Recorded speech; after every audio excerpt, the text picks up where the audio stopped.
बासमतीवरील किमान निर्यातीत शुल्क रद्द। Maharashtra news 24 live update.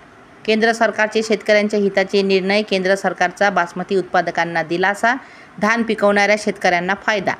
राज्यातील बासमती तांदूळ निर्यातदारांना लाभ।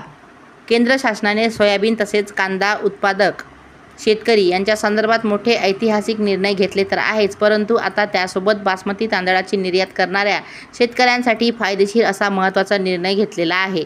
पंतप्रधान मोदी यांनी महाराष्ट्राच्या महायुती सरकारच्या विनंतीला मान देत बासमती तांदळाच्या निर्यातीसाठी लावलेली किमान निर्यात किंमतसुद्धा पूर्णपणे मागे घेतलेली आहे। त्यामुळे बासमती धान पिकवणाऱ्या शेतकऱ्यांना देखील याचा फायदा होणार आहे।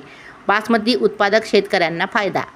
Maharashtra news 24 live update. यांच्या संदर्भात मोठे ऐतिहासिक निर्णय घेतले तर आहेतच, परंतु आता त्यासोबतच बासमती तांदळाची निर्यात करणाऱ्या शेतकऱ्यांसाठी देखील फायदेशीर असा एक महत्त्वाचा निर्णय घेतलेला आहे। पंतप्रधान मोदी यांनी महाराष्ट्रातल्या महायुती सरकारच्या विनंतीला मान देत बासमती तांदळाच्या निर्यातीसाठी लावलेलं किमान निर्यात शुल्क पूर्णपणे मागे घेतलेलं आहे।